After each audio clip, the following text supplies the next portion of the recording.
Hello, sunshine. It's Elijah from a class Jermaine.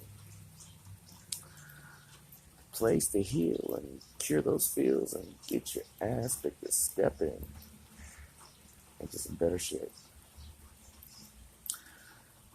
Alright, today's video, I thought I'd make, here I'm saying hello, sunshine, it's raining like a mug. I used up all my high-speed data, y'all. Daddy fucked up. So now my shitty videos just got a little shittier. Alright, natural ability versus skilled practice. Who would win? And I'm going to give you a real life example here in just a little bit. Most of the time, a person with natural ability will not outdo a person with skilled practice. Because, and it's the reason, a person with natural ability usually will not hone that skill. They usually get lazy in it. And you'll see a lot of academics, a lot of intellectuals, right, who just, they don't become anything. They don't do anything. We're walking into the library for a moment to get out of the rain. They don't do anything with it. I've seen some people with natural skills. I hope you guys can hear me alright. If you can't, turn up the fucking volume. Fuck it. You know I love you. Natural skills in like basketball, they just, because they don't go to college or whatever, they don't try to become professional or high profile amateur. And why is that? Well, if you're naturally good at something, a lot of times,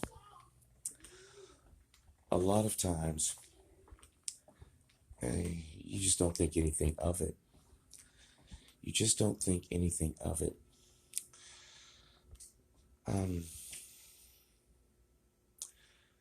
why is this important to your healing and your trauma work? Why is this? We're going to go back upstairs.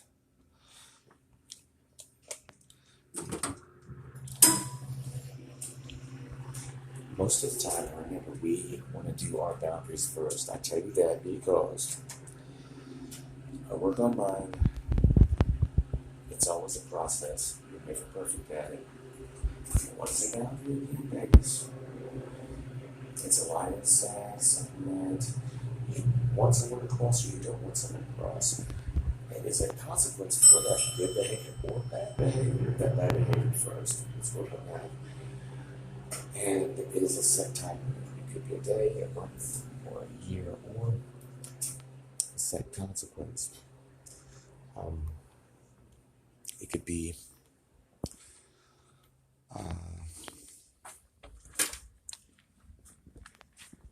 if it's a good behavior, it could be, I don't know, maybe fixing dinner for somebody, I don't know. Maybe getting them a gift, maybe getting something that you know that they enjoy, I don't know. Quality time, I don't know. It could be anything like that. Get creative. If it's a bad behavior, most of the time it's limiting. Because here's something, baby, that I heard a long time ago. You sexy mugs. Be willing to give them the gift of your motherfucking absence. The gift of your absence.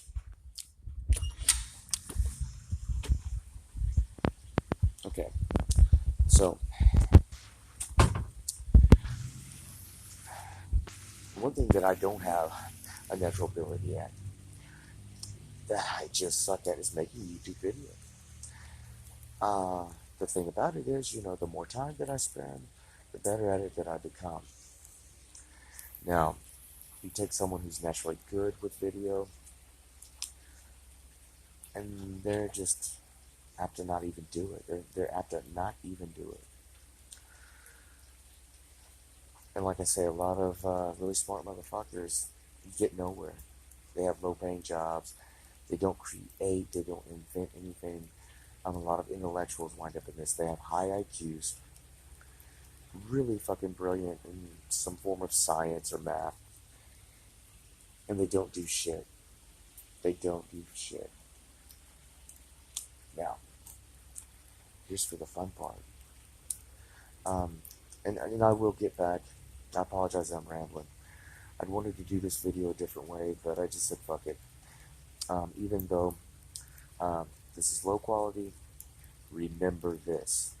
The message is more important than the vehicle. Comment that down below.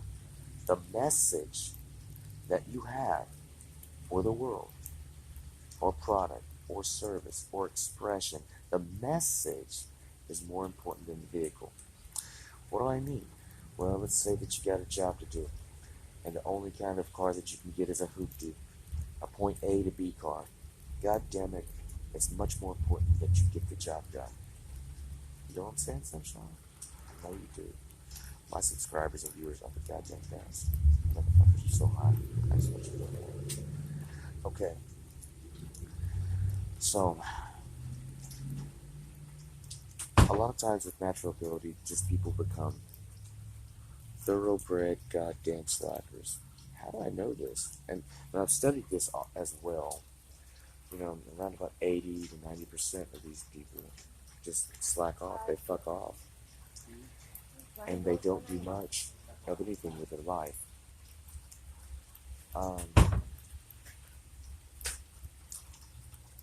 Example from my life. Okay, when I was 4 years old, I taught myself how to read. No one taught me how to read. I taught myself how to write. It was junky ass writing, but I taught myself how to write at 4 years old. Sound like bragging? Not really. I'm not doing this to brag.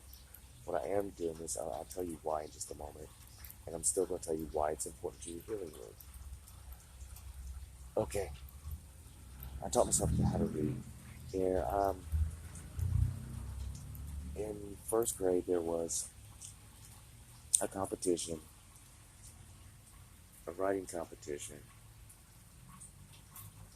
and the winner would have their work displayed in the mayor's office of Indianapolis, Indiana, Marion County, Indiana. And I won that. It was a blatant ripoff of Gingerbread Man. Yeah, it's called the Lollipop Man, right? But it was a blatant fucking ripoff. What do you expect from a 6 or 7 year old? Really fucking. Okay. I also started writing poetry at that time. I'd write my mother poetry. She was emotionally unavailable. I brought home all kinds of awards. I brought home every award from every class: math, reading, writing, everything, everything, citizenship, everything. I was one of those guys. Yeah, I wasn't very, very fucking popular. In fourth grade, they put me in some of my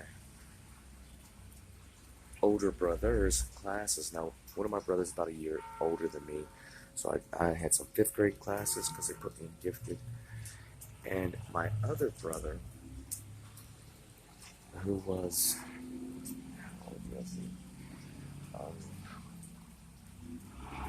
He was either 14 or 15, but it's like high school classes. And I was in his classes too. And it embarrassed the hell out of all three of us. Eventually, you know, I sort of had a slight breakdown and I acted out and I wouldn't do my homework, so they put me back in regular classes. I hated it. And my older brothers gave me shit and they hated it because it fucked with their status and rank, you know what I'm saying?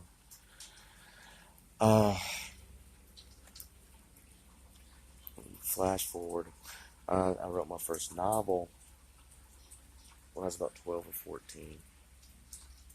Just let it rot. I continued to write poetry. I got an Editor's Choice Award for a poem called Medicine Man. Didn't make no money out of it. I still write poetry from time to time. I'm writing some right now. I might post some of it in a video. I don't care if it's shitty. I don't care if it's bad. my point is, okay, I was naturally good at academics. I slept through most of fucking school. I was one of those guys. I was a little mutant at certain things. I wasn't quite a nerd. Well, I was way past nerd. Goddamn, yeah, I was different. Anyway,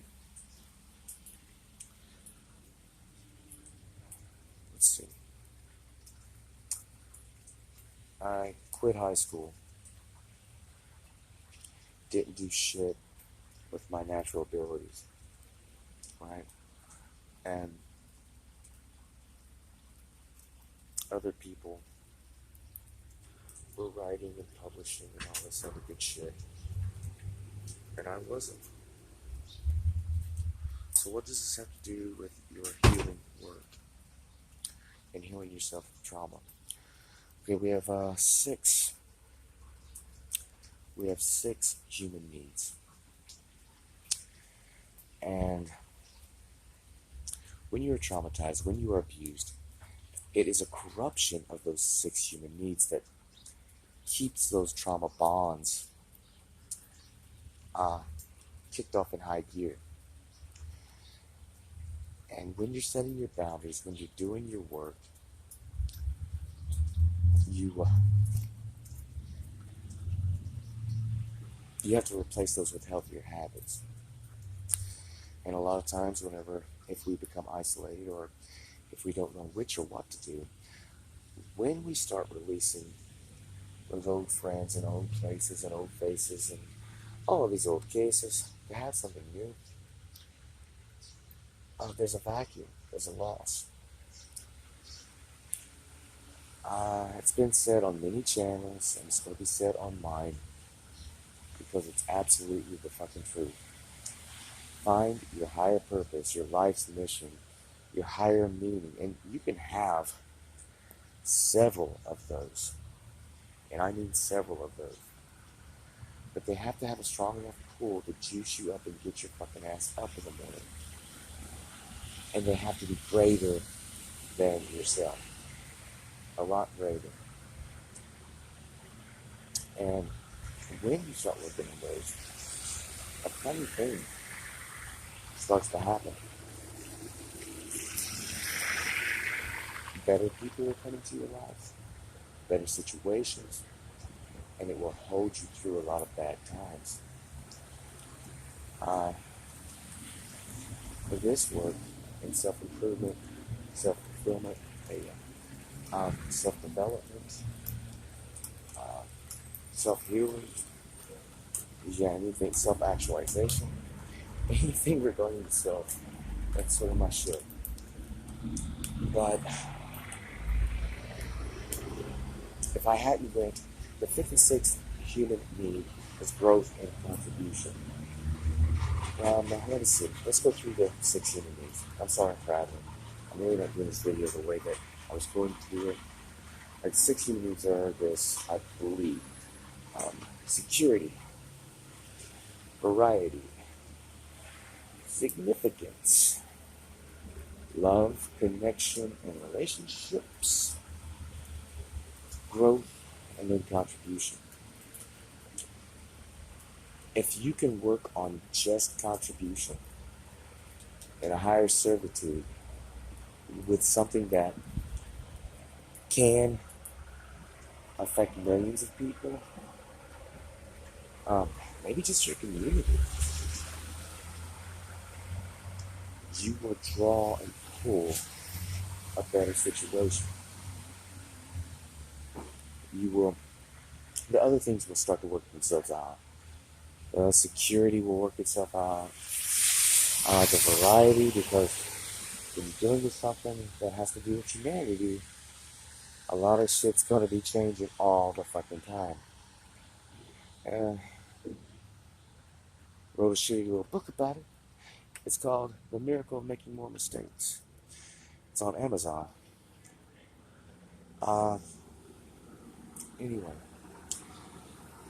you tend to draw on this potential. You will tend to draw.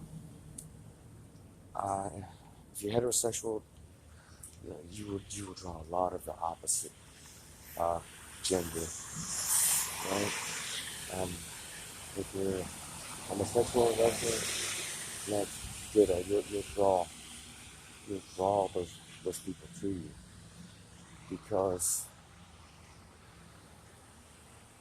it brings about a core confidence that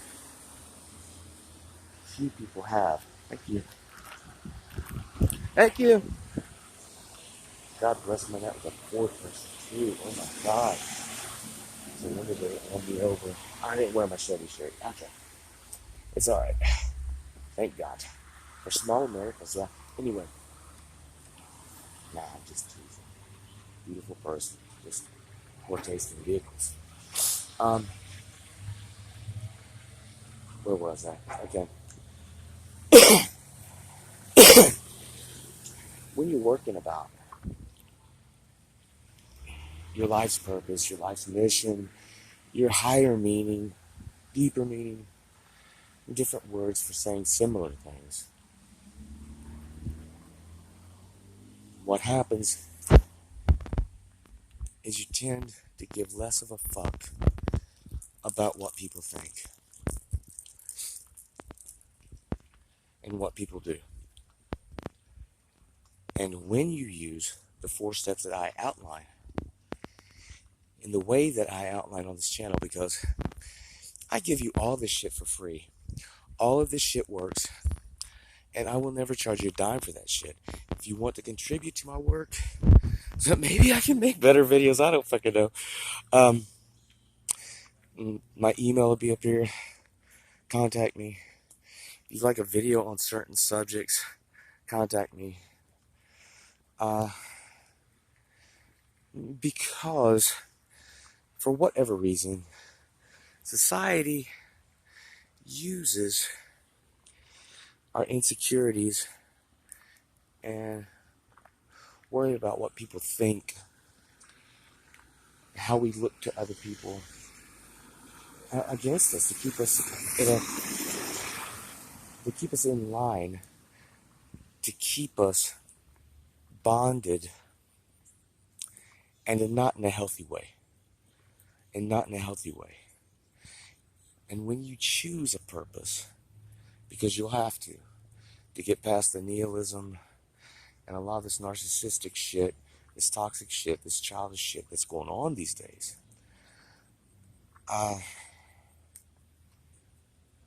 you will become free. Freer. Let's put it that way. I don't like to promise anything that cannot be delivered. But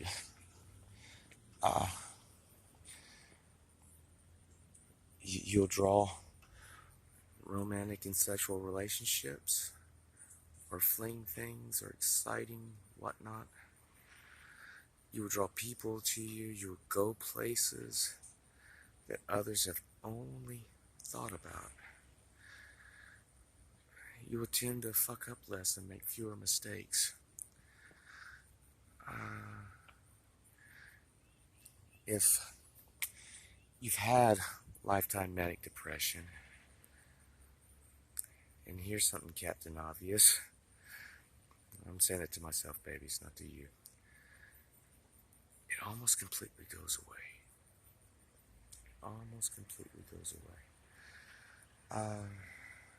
You work on reducing those emotional flashbacks, emotional triggers, triggering events, agoraphobia, and whatnot. And you go about connecting with people and just delivering upon your purpose. It could be painting, inventing. You just won't have time for a lot of these abusive, toxic motherfuckers. Because you're not, here's something that they may not tell you on other channels. You're not going to be able to, you may have heard of prayer, you're not going to be able to gray rock them all. You're not going to be able to stay away from them all. You're going to find these abusive dickheads and cunts fucking everywhere. everywhere. And then sometimes you'll just find people that act toxic in the moment because they're having a bad day, or they got into an argument. Maybe they found out that they had cancer. And here's another little something. It's never about you, kid. If these fuckers are fucking with you, it's never about you, kid. Ever. Okay? You are not responsible. Play at being a decent person. Not a good girl or good guy. Not a nice girl or nice guy. These days, I can do kind things. I can do nice things. I can do good things. But I have to be very careful and not consider myself good, nice, or kind, because people like me and maybe you are recovering from nice guy, nice girl syndrome. And we might handle a video on that. So, to sum it up, and to quit wasting your time. No, I'm not wasting your time, babies. Because Eli loves you, even if Jesus fucking don't. If Satan won't fucking have you, if you sit at my fucking table and eat with me, fuck it. To sum it up, if you're one of those with natural inclinations, you're naturally good at something, don't do what the fuck I did. I spent 20 years doing jack shit. And then I just finally published because somebody said, you're never gonna fucking publish. I'm like, I'll do it.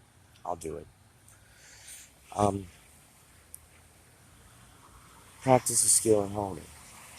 If you're someone who enjoys something and you're practicing it every fucking day for at least 4 hours, if you can do 6 hours or 12 hours, you will be world class within 2 years.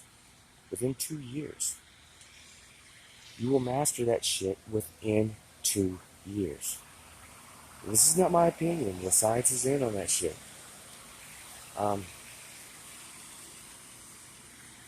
And that is where they'll call you a genius, that you're brilliant, and all you did was put in the effort and show up. The ones that were naturally brilliant or genius or whatever, most of them, and I'm going to go up and say about 90% of us never did anything for most of our lives until we hit a certain place. So put in the work. Work on your boundaries. Work on your emotional processing, your literacy work, your emotional literacy work. Here again, with your granny, your mom. Also, heal it to feel it, or feel it to heal it. Sit with it. Don't hold on to it.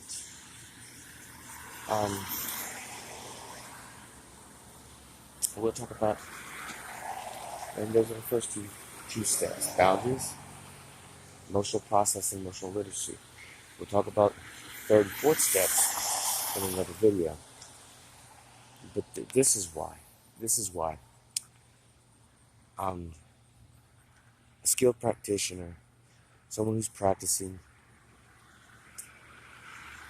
every day, will fuck a person with natural ability up. They will wipe the goddamn floor with their ass. And this is how I know from personal life and seeing it around and studying it. I think that's about it for this video. Not the best video, like I said. I've had to reduce the quality because I used up all my high-speed Wi-Fi doing the fucking research. I'm still doing my subliminal research like a fucking madman and obsessive freak. Anywhere from 12 to 20 hours a day. Going around looking like a fucking caffeinated zombie at this fucking point, but I really want to see how far we can take this. And I really want to see what the truth is about these things. And subliminals do work. They do fucking work. And now I want to see how far you can take it. Alright. This has been Eli from the Conquest Remain. If you wish to contact me at my email at the.elijah.smith@gmail.com. No spaces, please. If you'd like me to promote a product, review a product, same deal, contact me.